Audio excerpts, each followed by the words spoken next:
because this is you at your best, and you could probably come up with a couple of ideas on your own.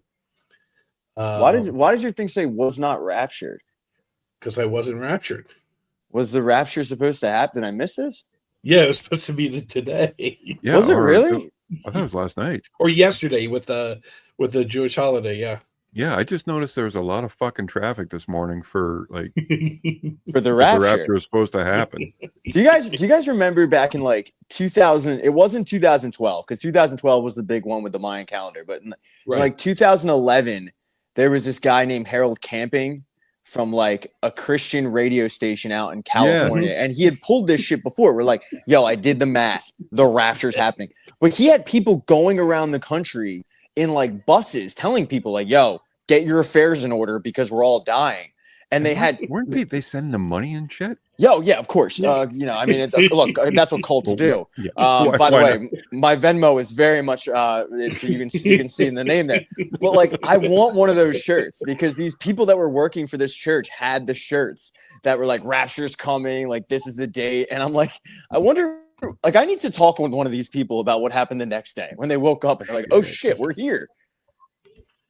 Like, they didn't make the cut? They got to make the next one. I mean, it's not as exciting as, Heaven's Gate with the Nikes and the purple shrouds, but like, well, at least, they put the work in. Oh my God, did they ever? I mean, like the commitment. Just sit around and wait. No, the commitment to the bit, Brad, was so real with them. I'll tell you, I had a hockey team that like didn't believe any of that, and I bet the one guy $1. I'm like, dude, look it up. Like, they cut their tails off, they put on some Nikes, and they said we're hopping on a comet. And then they probably, we don't know. Maybe they did. Maybe they. Who am I to say, right? Like, maybe they did. Hop My on that favorite comet. thing, the next week, Saturday Night Live did a parody thing, and it had all like the police photos and all that stuff, and the kids leaving, all that shit. And then at the bottom, it just said Adidas. That was the best. Like, that's like great marketing for Nike. Like, look, if you want to hop on a comet, if you're looking to hop on a comet and commit suicide, then like, we're your brand. All right, don't go to New Balance. That's not bad though. Like, Nike, hop on a comet. That would actually, like, that's not bad. You're welcome, Phil Knight. You're welcome. Oh man. Yeah, he needs money. So we're gonna do what we watch first, and then just do the topic, and then by that time, Pat will be sick of us and ready to go. I respect that. I've been sick of you guys for years now. I completely respect that. That's why I stop into Hendrick's office every single time he's there. I wish you could see my face when your office is open and you're not there. It's like the most disappointed. Like, where the fuck is this guy? Wait, is he actually working for the first time all day? Yeah, he comes in, puts a water bottle down, forgets his water bottle every time. Just looking. Wait, actually, let me go grab a water bottle. Like, I will turn my head and I'm like, oh man, he left it again. Got it. We're good. We're good to go. Yeah, there's nothing like being in the second period and finally deciding to hydrate, and you're like, shit, it's in Hendrick's office. Can you bring it out there? I've left the building. Yeah. I'm going to see the new movie, like Injured Cat, at some small movie theater with 3 other guys. Sorry, Pat, can't make it. No, that's good. Yeah, that's good. Stars Zoe Kravitz. What doesn't? So true. All right, so you wanna introduce? Yeah, let's just go. We're in it. Brad, what's new with you? What did you watch this week? What did I watch this week? Yeah. We got the Tasmanian Devil with us. I guess real quick, the Pat Egan from the recaps on YouTube. And hello. The what's your sports show called? You just search Pat Egan. It's either me or some like Irish guy who does, I guess, guitar songs. I don't know. I've never looked at his stuff. You can support him if you want. Same Venmo. Yeah, he can't be worse than me. I just need subscribers on that. If you have a working Gmail account, I'll whore myself out. So you don't have to watch anything. But yeah, those are the two YouTube channels. Well, just like, subscribe, and share. Help them out. Yeah, no, you don't even have to like. You could dislike if you want. Like, I understand. Smash that button. I have one of those faces, man. Like, smash the thumbs down button, but subscribing I feel horrible too because I've always hated the people that are like, make sure to hit that subscribe button, and now I've become that in this desperation attempt to get monetized on the sports channel. But once I hit that, I'll be all right. I'll stop begging. No, always beg. No, I mean, well, yeah, I mean Venmo's open, Brad. Venmo's open. Although you guys don't have Venmo in Canada, I found that out. Yeah, we don't. Yeah, we got so much stuff that I hear advertised on other podcasts. I'm like, oh, I got to check that out, and then it says, sorry, Brad, you don't get that. Yeah, I went all these really cool stuff, and I'm like, that sounds really great. I went up to Canada for a wedding like a month ago, and it was my cousin's wedding. No, it was fine. It was fun. Okay. I didn't get laid. But it was my cousin's wedding. Yeah, it was horrible. And I was like, hey, like I'm just gonna Venmo you your gift. Like I'm not gonna do this whole bullshit card thing where you pretend to read it. And she's like, oh, we don't have Venmo. It's like, all right, I'm gonna give you just like American currency then, and you can figure out how to use it. Yeah, so then we just go to the mall. We go to the mall and we got like a currency exchange. And when you show up with American money, they're like, for what? Like, just shut up. Give me some colored money, please. Yeah, I just handed her like 520s and said, here you go. $1,700. So true. Not bad. All right. Well, we're missing Chad and Carly. Chad has some stuff to deal with, and Carly's on vacation. So I think she went to Florida. Yeah. Cool. Yeah. Okay. Great. Yeah. Whatever. All right. So what I watch? Tulsa King came back. I watched the first episode of that. Shocking to say that I'm really, really liking Stallone on television, and I don't know why. I really have no idea why. He's fun to watch. He's surrounded himself with a pretty good cast. And Peacemaker's father's in this episode. Robert Pattinson. Robert Pattinson? Nope, the other one. Patrick. Shit. Butch Patrick? Peacemaker's dad. Eddie Munster? Eddie Munster, that's it. Butch Patrick. That's who Butch Patrick. Robert Patrick? The Terminator. Robert Patrick. That's it. Between everything. God. Oh, Jesus. What the hell is happening right now? Get it together, gentlemen. We never said we knew TV. We said we watched it. Yeah. So, you went from Batman to Eddie Munster and ended on somebody completely different. Yeah. The guy from Terminator 2, he plays, he's going to be the new big bad in it probably. And I'm hesitant to say or try and figure out the other actor that's in it, but he plays an FBI guy, and now Dwight Manfredi is working for the FBI, but not really working for it because they just say, just keep doing your thing and we'll check in on you. And that's the one guy from Casino. I can't remember his name. Have they come down to reality a little bit, or are they still just kind of... I know like the last season they were just getting a little out there. Well, last season they were doing a lot of stunt casting with Jelly Roll and all those guys. I don't know. I think they're still trying to find their way, but it goes anywhere from like there's always little spires that just kind of go nowhere, but are somehow resolved a couple hours later. So, welcome to the world of Taylor Sheridan. Well, man, he's the richest guy in Hollywood. He used all that money to buy up all those ranches, and now he rents it to the studio so they can use so he pays himself. A ranch for the movie that he writes. Did you recap any of those in the Taylor Sheridan ones, Patty? Name some other stuff he's done. I didn't watch Tulsa King. I heard it was Yellowstone, okay. 18. Yeah, all the Yellowstones, Open Range. No. If there's a horse in it, he's did it. Yeah. Yellowstone. By the time people started like really hopping onto that, we're already like 3 or 4 seasons in. I'm like, I'm not recapping that. It's gonna take forever for me to get caught up. And then I mean, I've heard like the lore of him like pitching it to, the other studios and stuff, and him getting shut down. But no, that's a genius. It seems like that's the same model that McDonald's makes all their money off of. They buy the property and then they lease the property to like the person who's actually running the McDonald's. It's genius. My uncle owns 8 McDonald's up here. So your uncle owns 8 McDonald's? Yeah. Do you get free McDonald's?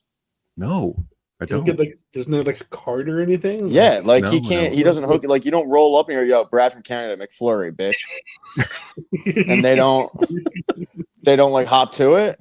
I gotta try. Yeah, I would fucking try. I mean, like what? The Rapture. We just dodged a bullet with the Rapture, and you're like, well, yeah, okay. You get a second chance at life. Yeah, I'd say you should try, Brad. Yeah, My a second God. chance at life. Yeah, I'm gonna use my second chance at life and kill myself with McDonald's. Yes. Yeah, get in that line. We need a regional specialty, a Canadian provincial specialty of Provincial.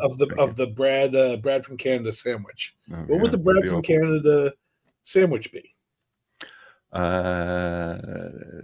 me the McTubby. Yeah, but what's on it? I don't know what's on any of those freaking things. I don't eat there. Oh, you could reverse the Big Mac and make it a chicken Big Mac, or Ew. I don't know. I'm just spitballing here. Bucket of nuggets. Bucket of nuggets. The Brad from Canada bucket of nuggets. Yeah, I've given up special. Yeah, I'm in a bad place. Special. I did like a whole TikTok recently. It wasn't recently. It was probably like 2 months ago. Hey, I'm going through it if you see me eating Domino's pizza. Oh, because it means it's twofold. It means that I'm eating trash pizza, but it also means that I willingly drove by at least 3 better pizza places to go get it. So if you see me eating if you see me eating Domino's, just know, like, mentally, I'm not well. I am not doing well at all. And that would be the Brad from that'd be the Brad from Canada bucket of nuggets. Like, it's a cry for help. Right. It's like getting a cheesesteak at Wawa. Like, you just can't do it. Or like, if it's midday, you can't get a hoagie from Wawa. If it's midday, if it's midnight, sure, I get it. Leo Steaks isn't open. Yeah, because you just left the bar. Or the rink. We have a thing. You're not allowed to eat McDonald's sober up here. What else you watch, Brad? I finished Twisted Metal season 2. That was actually pretty good. I mean, if you embrace the ridiculously of it. I love that show because of that. It is. They're not even trying to. Not even trying. Like that's what I like about it. Like they don't. Me too. They don't like they know exactly what they are. Yeah. And they're fine with it. And like I said, plenty of car-on-car violence. But I was a little aggravated that they killed my favorite character in the game.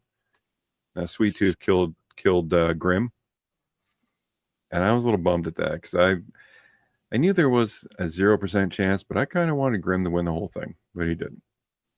Did the guy with wheels on his arms survive it? Axel? Of course, his name's Axel. Yeah, no, he got killed by the Raven. Replacement for what's her name. Yeah, which that was weird. The fact that, like, she was in it the first season. Nev Campbell, yeah. Yes, she's I remember something. She's in it season 1, and it's not only is she in it, she's the one who's in it, kind of giving you the idea that there will be a season 2. Yeah.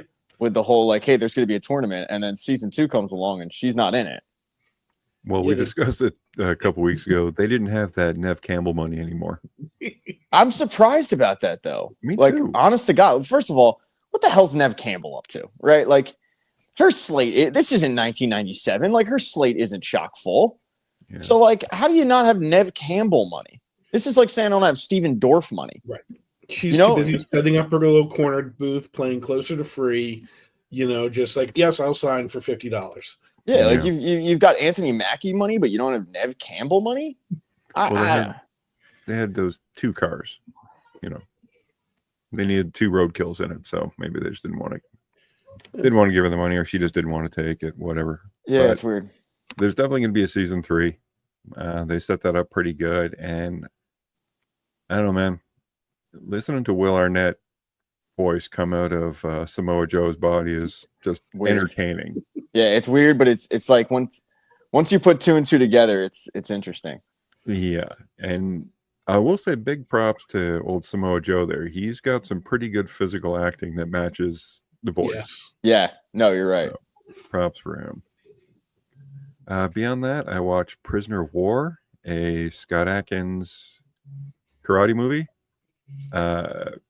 I got really bored and just fast forwarded to all the fights, and so that was fun.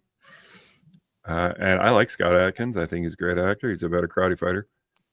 But that was kind of fun to watch. And then I say tried to, because I got through a whole 7 minutes of Gen V. Yeah. And then I failed because even up here, I'm inundated with American politics all the time. And I don't need any more satirical ridiculousness that isn't already just thrown on every viewing screen that I have. So it's like I don't know. I couldn't get into it. Well, Hendrix, we know which one's eating Tylenol on this show, right? I've never eaten a Tylenol. Oh, you haven't lived. I crush them up and snort them. Yeah, no. I completely understand where you're coming from with that.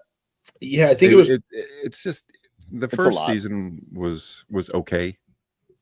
I still am having trouble getting my head around how absolute the worst these people are. Even like the good guys are awful, even from the boys. Like nobody is that terrible. I know it is like Spinal Tap turned up to 11, but they turned this up to like 1,011. Like no one is that awful. And nobody. Yeah. And I don't know. Maybe I just got sad. It's tough because there's no one really to root for, because it's just like,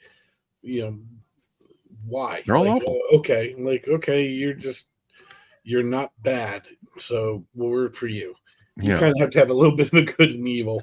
Because I did the same thing. I kind of watched half of it, and listen, I think the one girl in it's adorable, the one that shrinks via. They're all pretty people.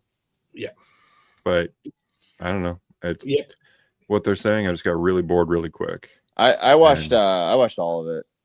Yeah. Up until this point, and I thought The Boys should have ended last year. Like it's gotten too repetitive, and then on top of the repetitiveness of like, oh, we're fighting you, we need to kill you, and then it's the last episode of every season is like, no, never mind, there's somebody worse, we need to work together. Right. We'll pick it up next season. But then on top of all that, they did add in this clear American political, far right left battle going on. It's just they renamed it Soups versus Humans. Yeah, right. Yeah. I'm still entertained by it, but I could see why a Canadian person would want far away from the American politics. Yeah. It's just I don't want to say I'm bored of politics, because I think politics is extremely important, but you're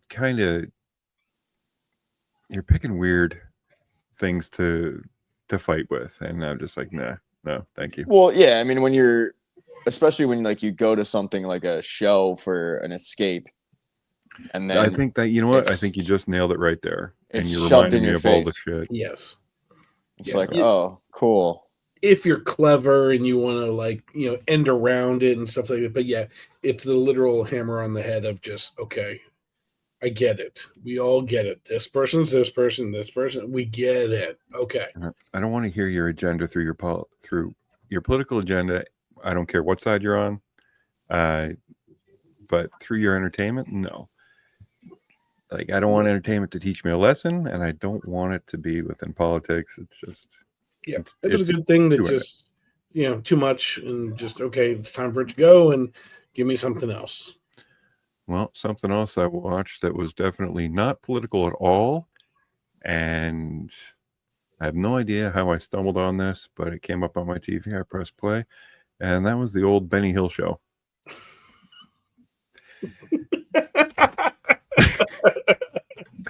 And I watched, and I you don't stumble upon the Benny Hill. Now, I think this is just Pat being ageist.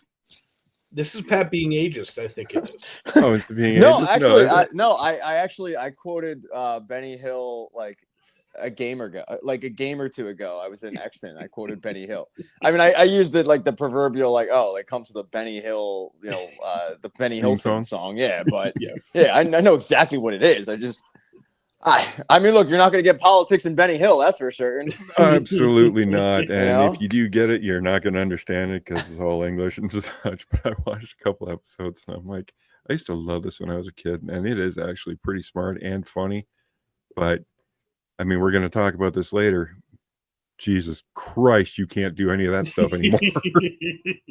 Listen, teenage or pre-teenage Dave was watching Benny Hill on PBS via antenna on a little black and white TV, and then flipping over to the Howard Stern show on like PHL 17. And it was the back-to-back of like stuff I really should not have been watching, but Benny Hill at least was funny. It was funny and introduced me to the garter belt lingerie. And I'm like, my God, look at that shit. Look at all that. That's some stuff. Good times. That was what I watched. What would you do? Let's see. I only had 2 things this week. First thing, recently today, I watched It's Never Over, Jeff Buckley, documentary about the musician Jeff Buckley, who tragically died in 1997 from drowning. Most notably, he's known for his version of Hallelujah. It's heartbreaking. He's this kind of indie artist behind the scenes, guy that just kind of never became. He was like your artist's favorite artist type of thing, and it goes through like. Where'd you watch that? Did you go to the theaters yet? That was a online today. All right, cool. So that one just released today, I think, on video on demand. Highly recommended if you're into his music or if you're just into kind of like indie rock and roll from the 90s. Has a very interesting voice where, like, you know, most rock and roll of the 90s, it was all low bass and he was more of a higher bass pitch. So really good singer, really good musician. So if you're into that type of thing, I highly recommend it. The other thing was I'm a little split. So I saw Waltzing with Brando. Yeah. Which is about movie star Marlon Brando recruits a Los Angeles architect to build the world's first ecologically perfect retreat on a small Tahitian island. Billy Zane plays Marlon Brando and is awesome. Okay. It is a great, like, you lose it. He is great in this. Cool. However, the guy they picked for the architect, who shares the screen and is basically the lead of the movie, is John Heder. Napoleon Dynamite. Okay. So as I'm watching this whole thing of like Marlon Brando frolic around Tahiti as John Eder's trying to build him a hotel, like, I'm just thinking, like, you know, eat it, Tina, you know, just, you know, bad Napoleon Dynamite quotes the whole time. There's some actors that will never not be characters, and I'm sorry, John Heder is Napoleon Dynamite. Yes, it doesn't work, and they try and actually kind of make him cool, like, oh, he's a square, and then he stays down the island, and oh, he becomes islandized, and then everybody loves him down there. It's still Napoleon Dynamite. Wait for rental on this one, but watch a little bit of it just for the Brando impression, because it's really good. I'll check that out. But other than that, that was it. Pat, do you have anything this week that you saw that would liven up from our poor decisions? Yeah, I saw the Smashing Machine, the Rock, A24, Benny Safdie, probably trying to win awards movie. I heard nothing but great things about it from everybody that's said anything online about it. Okay, well, that's about to change. That's what I wanted. It's good, but I walked out going like, why Mark Kerr? Because I watch UFC pretty religiously, and it's not like his story is really anything different than anybody else. It's not any special, or, you know, I mean, it's a typical like athlete. You know, he's the infancy stage of the sport. He's dealing with addiction to steroids. He's dealing with a relationship that's kind of toxic at times, and then he's dealing with like fighting. I mean, but it's not an MMA movie. If you're an MMA fan, it's not an MMA movie. But one thing that really annoyed me was, so I don't know how familiar you guys are with like mixed martial arts in the infancy stage, but I was around the ground floor. Okay, good. So you know this then. Not like that nerd Hendrix. But you'll know that. So he's fighting in Pride because UFC was the second bit league at the time, and Pride is run by the Yakuza. That's how they had all the money to pay these guys. And at no point do they mention that Pride is run by the Yakuza. At no point there's not even like a blip. And it's disappointing because there's one scene in the movie where he is negotiating a contract with the reps from Pride, and they say like, I got to go upstairs and talk to my guy, and I'm in the theater going like, that's the fucking Yakuza, like, just like have a conversation between Kerr and Coleman and just being like, yeah, they have the money, it's the Yakuza, like something. So I kind of walked out like, damn, I feel like a movie on the Yakuza running a mixed martial arts group would have been more interesting. The Rock is good in it though, like he really is good in it. There is one part in the third act where he's fighting with Emily Blunt, and I don't know if the makeup people didn't show up that day, but for this one part of the movie, The Rock is back. He drops the accent. It looks like The Rock, and then it went back to Mark Kerr.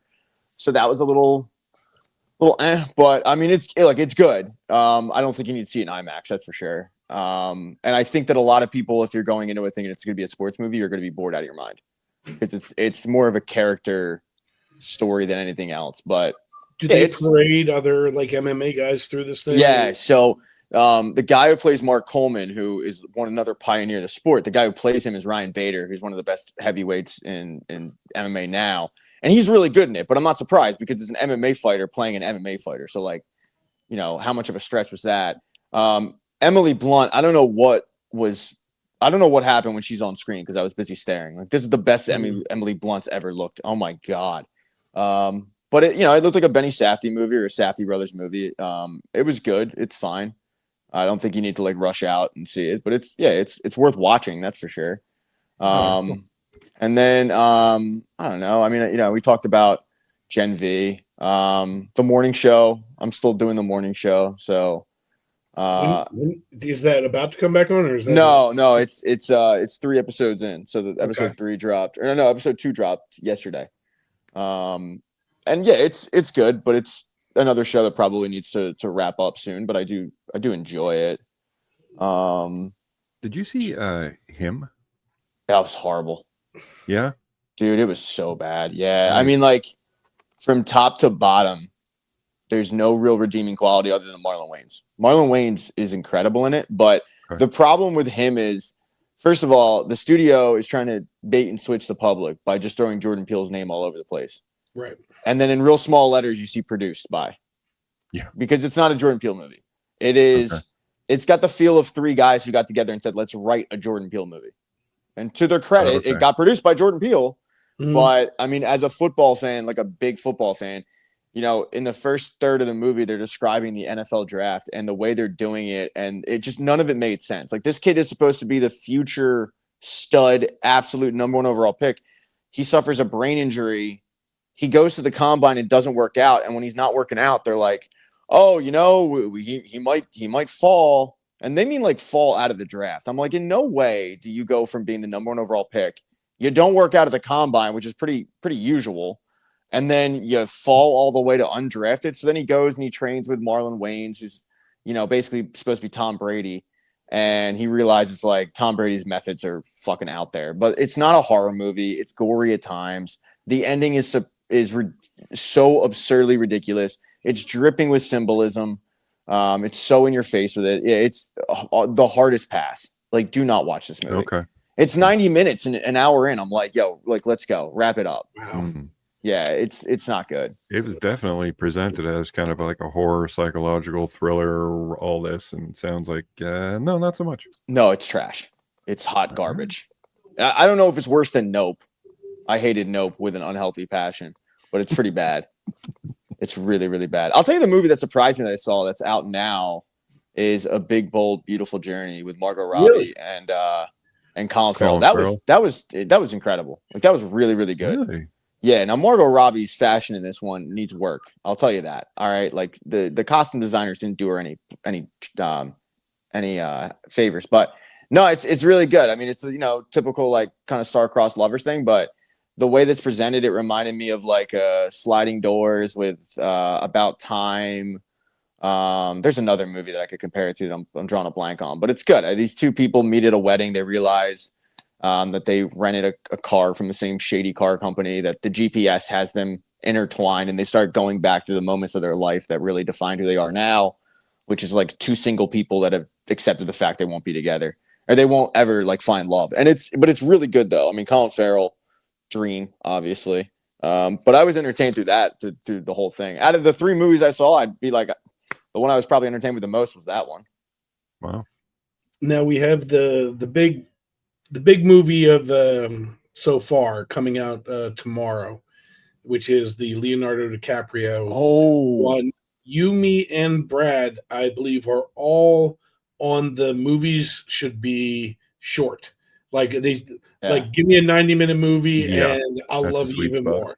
Yeah. Now this is a 2-hour 38. We can round up, Dave. We can say 240. So 242. Yeah, exactly. It's basically a 3.5 hour movie. 3-hour movie. I did forget this. Yeah, I did see this one. So what can you tell us about this without spoiling it, of course, or just like, is this something we just have to see? Is it worth the extra time? It's good. All right, back to you. That's all I got. No, this is legitimately, this is if this isn't the best movie of the year, it's the second best movie of the year behind Weapons for me.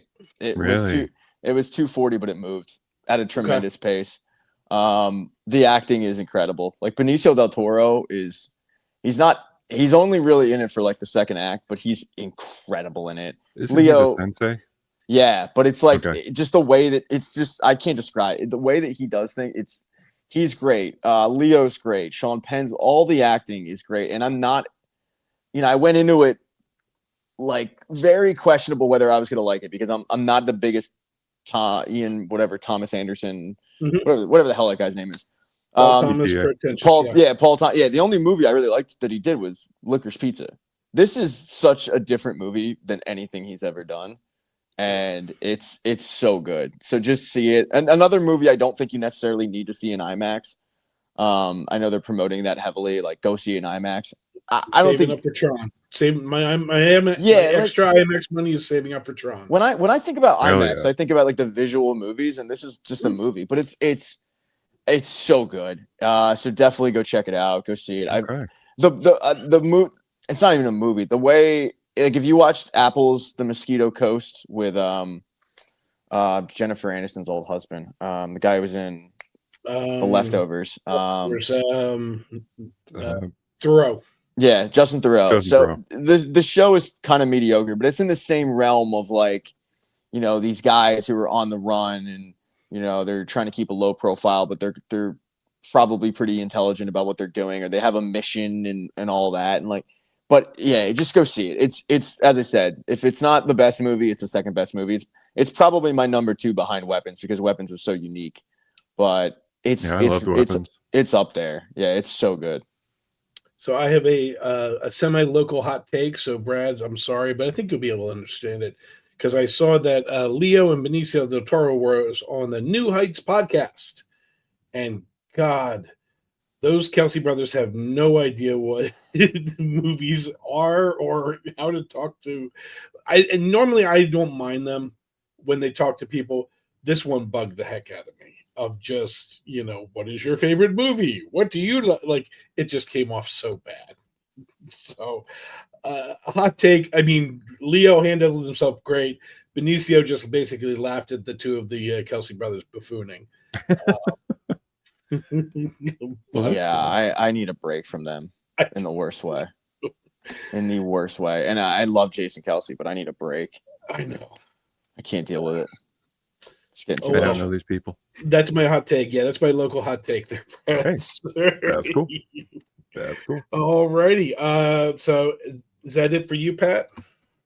Yeah, I mean, I can't think of. Oh, no. The last thing I'll mention that I watched was you put it. Actually, you hooked me up with it. It was the Vice documentary. Oh yeah. I think it's just called Vice is Dead. It's done by Eddie Wong, who was on Vice. He had a segment on Vice or channel or whatever called like Huang's World.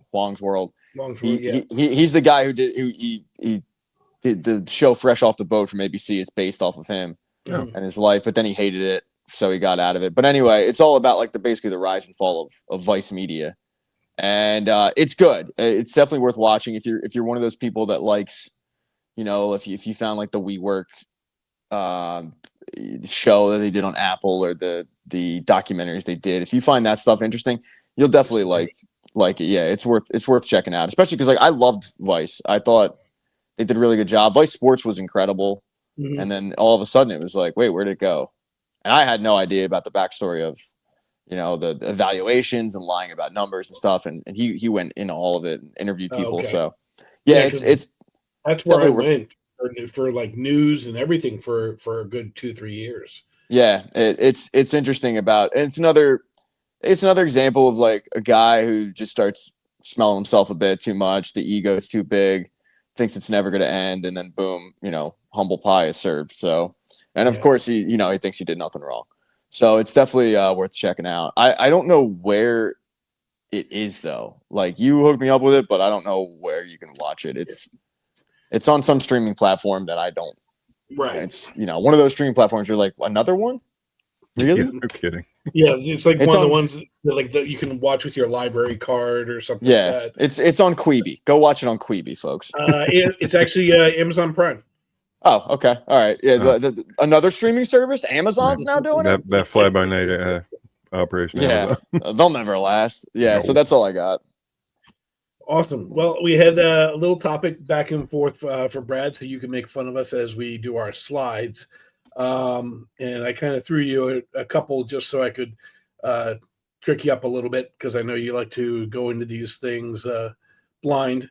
So we're basically going to do our top 3 scenes that could not be done today. So you want to start, Dave? Yeah, I'll go with mine. I think you have to hit play. So there we go. That does not look like you. Why do you look like? I mean, you, dude. What? ChatGPT did you no favors. Like this looks like John Candy and Canadian Bacon. I was just about to say he looks like John Candy. You look like a PE coach that is an alcoholic. Poca jacket. Yeah.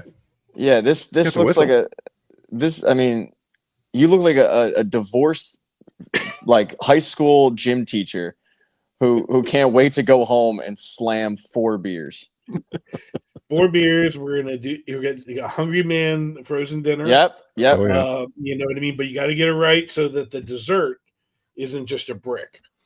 So yeah, this first slide is Coach Scenes Invaders movie scenes that won't fly. I do have an honorable mention, which is the whole movie Soul Man. I have an honorable mention too. Yeah. Okay. So I think this is pretty much just self-explanatory of like yes, Robert Downey Jr. did blackface and he did it funny and well and is respected, but I don't think you're going to be able to do what this movie did. No, isn't this the premise that the dude takes a bunch of tanning pills so he can go to a black college? Yep, so he can get a scholarship, an African American scholarship. Falls in love with Ray Dong Chong, and James Earl Jones is in it. Go figure. James Earl Jones. Yep, we can't. Do that whole movie can't be done today. My number 3. So Porky's, the description of Miss Ballbricker would have to give a description. They could put up wanted posters for "Have you seen this prick?" as she describes the penis that was hanging out through the wall of the girls. I just don't think you can do this. No, probably not. And didn't he want to call it a tallywhacker? Yes. Okay. I mean, this is a hilarious scene. The aftermath of the illegal exposure. Yes. But how long has it been since anybody here has seen Porky's? God, 15 years. 15 years. 8 months ago, maybe. Yeah. Sometimes you just have to return to just absolute ridiculousness when you see the offerings that they have. I know there's a lot of like religious stuff in there and like anti-Semitic. It just all right. We're moving on. Number 2, 16 Candles. This I was projecting was Long Duck Dong. No More Yankee on his Wanky, and this is basically just the worst Asian stereotype. I mean, like Ken Jeong has kind of made a career of doing a stereotype, but it doesn't come off the same as 16 Candles. 16 Candles was something special, that whole character. And then finally, just to motor to the top one, it's Revenge of the Nerds. I was just about to say, if Revenge of the Nerds isn't on one of your lists, there's a problem. I mean, there's a legit sexual assault that happens. And wait, it's not just sexual assault. It's because he's really good at sexual assault. She's okay with it. Yes, she's going to stay with him because he's really good at sexual assault. Man, I mean, you could cherry pick through this whole thing, like big VHS cameras hanging out of the dorm rooms and or the sorority houses. And it's funny because I resaw Animal House probably in the last couple months in the theater, and it's not as bad as this. Like Animal House still kind of holds up. Yeah, it does. Still works. Whereas Revenge of the Nerds, there's a lot of just cringing. So that's my quick little. You cannot do Revenge of the Nerds anymore. All right, so we'll pop right up mine here. 2025. You can't do that now. So I think come on, Pat. There's no one that looks like that has numbers for heads. It's way more realistic than yours, bud. I don't know what to tell you. I don't make the rules. All right, yours was trash. That one was. I mean, we'll just. Man. You opened it up, man. You gotta get your money back from ChatGPT. Just wait. We're currently behind the scenes. We're recasting Pulp Fiction. That will be the moneymaker. Yeah. Well, let's talk about my honorable mention that you can't do this now. That would be The Conqueror with John Wayne playing Genghis Khan. Yeah, you probably would find somebody not as white as hell as John Wayne. Probably. But the fact that he is... be? Like, who is the actor that would be the equivalent of John Wayne playing Genghis Khan today? Would this be like Kevin Costner? Kevin Costner, Matt Damon? Yeah, like one of those. Like when you just think like generic white guy. Yeah, like you gotta go to like who is like Chris Hemsworth is who's the state of Idaho's favorite actor? We'll just go with that person. Oh God, yeah. Well, this was back before any sensitivity or intelligence, apparently, and I've never seen this movie. Anybody seen this movie? I've not. No. Yeah, I don't think we have to. So, my next one.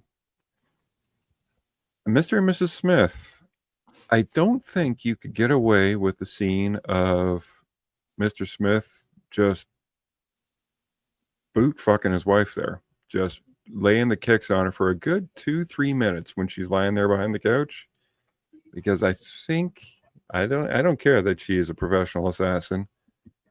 They don't really like to see male on female violence. Does not matter how it comes across. And I remember seeing this in the theater, and people were laughing hysterically at this because of the way he throws the kicks, and it is somewhat entertaining. And then you watch it today, and you're like, no, probably shouldn't. So let the record show: Scene Invaders does not condone man-on-woman violence. Yes. No. But we do condone woman on men since we all like death. Well, yeah, I mean, I consent. Yeah, of course. Listen, Rosario Dawson wants to, toss me around. I'm fine with it. Absolutely. Heck yeah. All right. So next, this is a scene that probably wouldn't fly today, just by the absolute words that comes out of his mouth. Dead something storage. By another possibly white man. Yep. No matter how good your coffee is. No matter how good your coffee is, especially when you're staying standing right in front of a black hitman. He's going to shoot you. Fill me in because I'm lost with this one. It's a race, basically Tarantino. I can figure out what the word is, but yes. Oh, it's Tarantino. There's a surprise. Well, guys, I don't know if you know he's from Compton, so it's okay. Yeah. N-word and feet is just par for the course for him, and it's because it's art, so it's okay. Right. It's funny. I think you can do scenes where you're saying racial epithets with hatred, and you're portraying that type of thing, but it cannot be general lexicon. I don't know. Dave, me and you have talked about this before. I know. He's gotten away with this. No, well, I'm fine with feet. Like, he's gotten away with this shit for years, and it always irks me because it's pretty clear he thinks I'm from a tough area in Cali. I can get away with it, and I'll hide behind the art thing. And it's amazing because every movie that he does, he's the one saying it. Yes. And no one ever calls him out on it. But it's like, wait, so you're the writer and you're the director. You're now the actor. By the way, a really shitty actor, mind you. And now you're the one saying it. Like, at what point do we go like, dude, enough's enough? Like, but nobody says it because it's Quentin Tarantino. And listen, I've always had a problem with it. I mean, like, I could say maybe I can give Hitchcock a pass, but whether it's M. Night Shyamalan, whether it's Tarantino, like, I mean, one of the worst is Spike Lee. I mean, to me, Malcolm X is an absolute masterpiece, except for Spike Lee is in there just staring at the camera every 2 seconds. Just make a movie. You don't have to be in it. Like, this isn't like every actor wants to be a rock star. Every rock star wants to be an actor. Yeah. Just be a director. Wasn't he not supposed to be in this, but he, like, the original actor dropped out, though? This is something I heard moons ago. I'm sure that's a great story from him. Yeah, probably. I mean, probably, but at the same time, like, him being the Australian dude in Django, exactly, the worst part of Django. It's just like, one, this part doesn't even need to be in the movie, and two, what are you doing?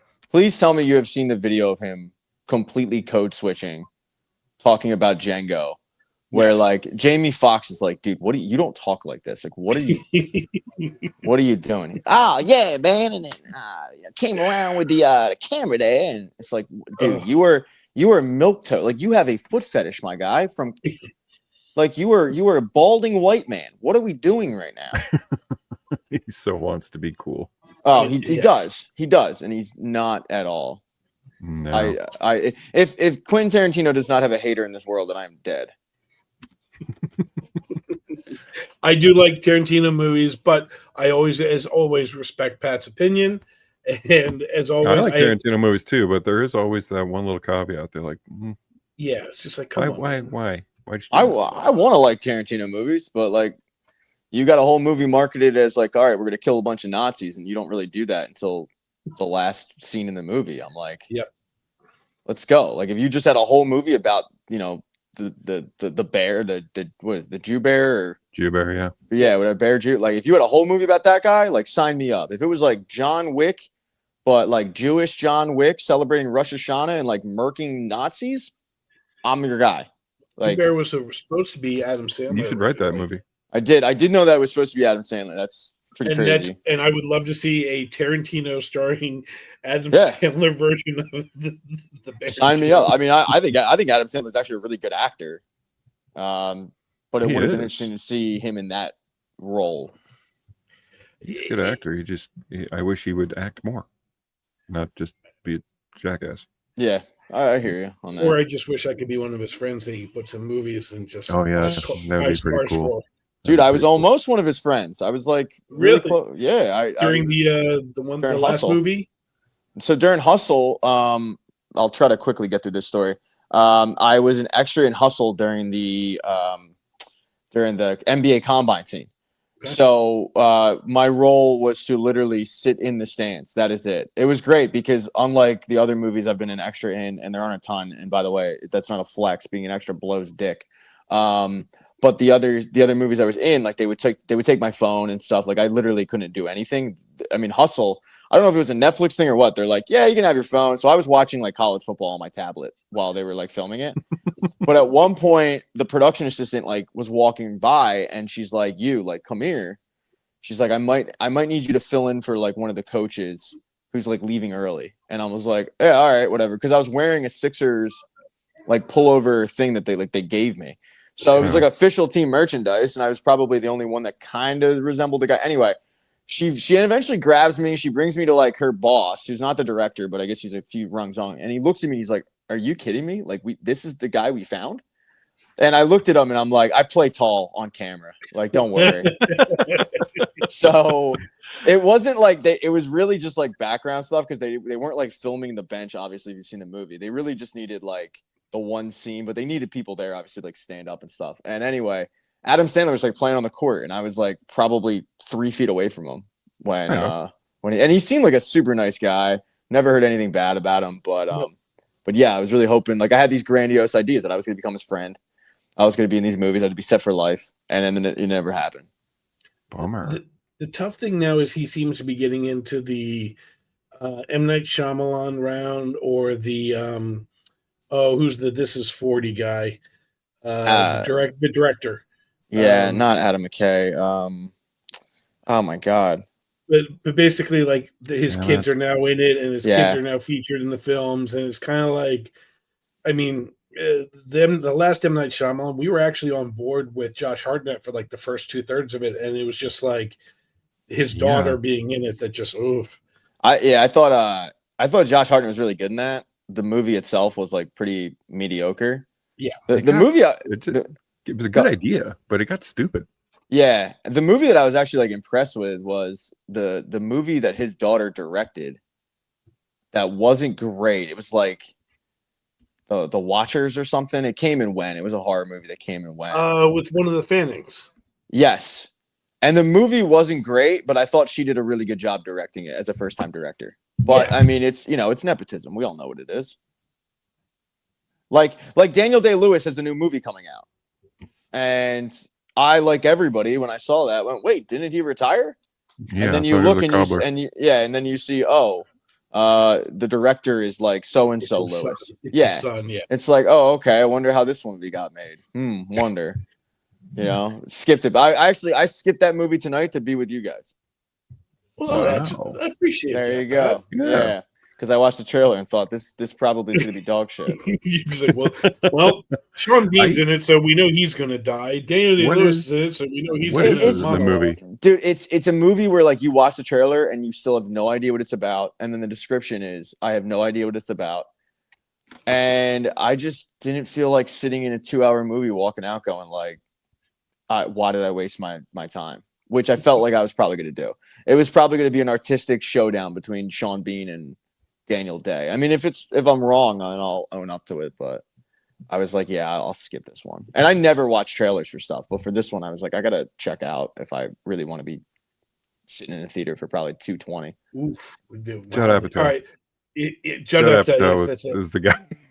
So the description, the IMDb description is: in northern England, a man heads out on a journey into the woods to reconnect with the estranged hermit brother, whom he shared a complicated past that was altered by life-changing events. Yeah. Boy, this sounds like a boring version of the Straight Story. And then you as got we kind of wind the down world's here, greatest actor and like the world's greatest shoemaker doing this now. Like, yeah, I mean, it's once again, you do stuff for your kids, right? Oh, you want to make a movie, Petey? No, you don't. You're like, no. If my daughter wants to make a movie, no, get out there. You do it. You got to earn it. And like, sorry, I have no pull in anything. I might be able to get you a free cheeseburger at McDonald's. I don't even know that yet, but no, you're not getting that either. You okay, Dave? I thought you were raptured. I just got raptured. Thought you were raptured. Damn, I had Dave in my death pool too, so I just lost out on the pot. Real quick. On the few? Sorry, go ahead, Pat. Go ahead. Well, the topic of like movies or scenes you can't make now. There are 2 movies that like you couldn't make now. It's not for the reasons why you guys are bringing up of like just people are kind of sensitive to certain things. But the 2 movies that I always think about of like this would never work are 40-Year-Old Virgin, and it's not the topic of 40-Year-Old Virgin. It's the fact of like when you break it down. So he sells his toy collection to open up an electronics store. I can't tell you how I think about this far too much, about the relationship being completely fractured with him and with her after this electronics store goes up in flames, because those aren't a thing anymore. You know, when poor Andy has to sell his like pristine Jar Jar Binks action figure to fund a poor man's version of Circuit City. Yeah. And then he's back to working, you know, like retail. I just that would never work. And then on the same kind of area, I was rewatching Old School, and Vince Vaughn's character's like bragging, like, I'm worth $6 million. I own Stereo Cities and everything. Yeah, that you wouldn't be owning Stereo Cities. Like I don't know why, but it sits with me of like, what would these characters be doing today? Like, I hope they got out. I hope they sold. But those people never sold it. Listen, you're talking to a guy who used to have video stores. Yet nobody made out at the end. no. We hopefully broke even. I will say with that is you know about the Circuit City life hack though, right? That there's a certain amount of years that you like, you can put it on your resume. You can put it on your resume. Is like there is a lot of people that just put floor manager Circuit City. From like 2008 to 2012. Yeah, because they can't go back and look it up. Yeah, no, that's you could say you're a manager of Blockbuster. You could do that with any of the Radio Shack. Nobody wants to hire him. There we go. Nobody wants to hire a Blockbuster guy. Come on, man, Blockbuster. I mean, I love Blockbuster. I used to go in there and do damage on their 4 for $20 DVD deal that they have. I would abuse that deal so bad. Oh man. Well, is there anything that it's on your radar that you want to check out as we kind of wrap up here? No, I mean, I got the invite for Black Phone 2. I'm excited for that one. Other than that, I don't know what I'm seeing next. I mean, no Tron Ares, no. Yeah, I mean, like, I'll see it, but I'm not like, every time I see the trailer for that, I'm like, who asked for this? Well, no, I figured that Disney would be doing, when they do their screenings, they usually do it up pretty well. Yeah, to a certain extent. I mean, they'll probably have one in IMAX. I'll go, but I'm like, who is clamoring on a light cycle? No, they went all out for the Leo movie screening. Really? Like, they had a DJ there. They had they were, you know what they were doing at the theater? They were doing like the video. If you ever like see a movie trailer and then in the trailer they'll have spliced in like fan reaction where they're like, it was so good, I loved it, my favorite. Like, they had that at the theater, and they were filming people walking out getting that. So what'd you say? I didn't say anything because I'm not like Brad. Anytime call me. Anytime I see like anybody on the news getting interviewed with anything, I'm like, why would you accept this? Like, no one ever looks good doing one of these. True. And it's always like, it's even worse when it's like, we were down in Manioc interviewing people about the Eagles' big come from behind win. And it's like Fred from Fishtown. Well, yeah, it was awesome.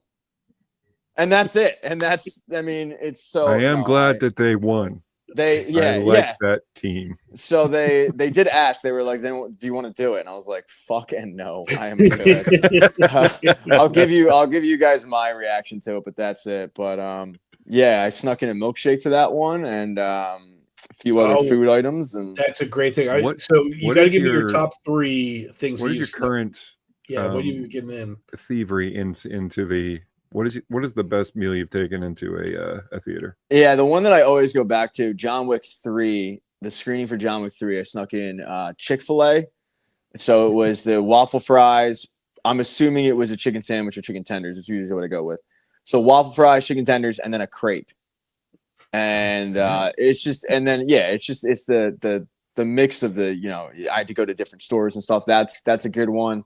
The other, for him, I snuck in pizza. And it was very obvious I was sneaking in pizza, like to the point where the marketing company were like, "You definitely don't have food under there." And I was like, "You guys want pizza?" It was a very mediocre pizza, but it was not Domino's. It was actually Domino's is better than what I had. But when I went to one battle after another, it was a lot. So not only was it like my normal candy stash that I have, it was a chicken sandwich, 2 hot dogs, a milkshake, and an AMC large cup, and a Wawa large cup. Now, you might be asking yourself, guys, like, why would you sneak in 2 cups? Great question. Thank you for asking. Because the AMC cups are like wax and paper. And if you use it once, you're fine. And if you use it again, you should be okay. If you use it a third time, like that thing's leaking through. Yeah. So what I do now for AMC, because they don't have plastic, Regal has the plastic cups. I've been using the same Regal cup since January.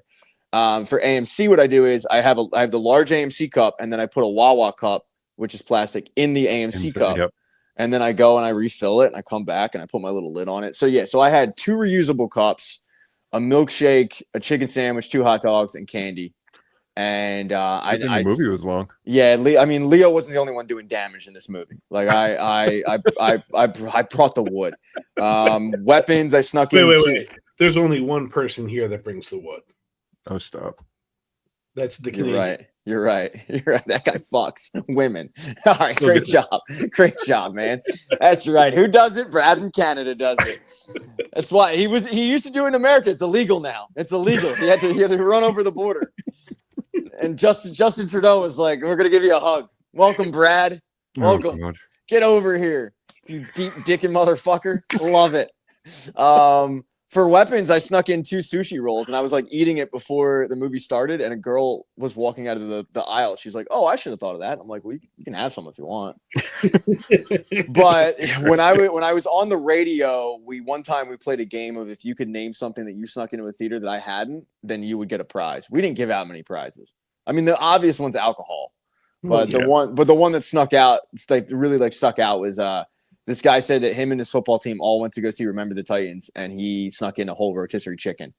Now, I could do that, but I'm not, because there's no way I'm going to eat a rotisserie chicken. Yeah, like it's not difficult to do. No. Pizza's the hardest thing to do because of the box. But it has to be more like, what's the hardest thing to do during the summer? Yeah, in the winter, anybody can wear a big coat. Yeah. See, I actually no. I think the summer's easier. I think the summer's much easier. Yeah. Okay. So I'll tell you a quick. I'll try to make it quick. When I went to go see the 3rd Kingsman movie, which is brutal, very bad. I went to a matinee showing, and I had what did I have with me? I had brunch. I went and I got like apple cake, French toast, and I had a side of pork roll. I didn't have mimosas. All right, stop that! Don't put words in my mouth and food in my belly. So, but the packaging that they had my food in was the styrofoam plastic, and they gave me a bag. Mm-hmm. Now, normally in the summertime, I sneak everything in under a hoodie. Like I use a hoodie like John Wick uses a pencil. Like I'm like efficient with this thing. So in the summertime, I put everything under a bag, or I put everything in a bag, put the bag under my hoodie, walk in with the hoodie.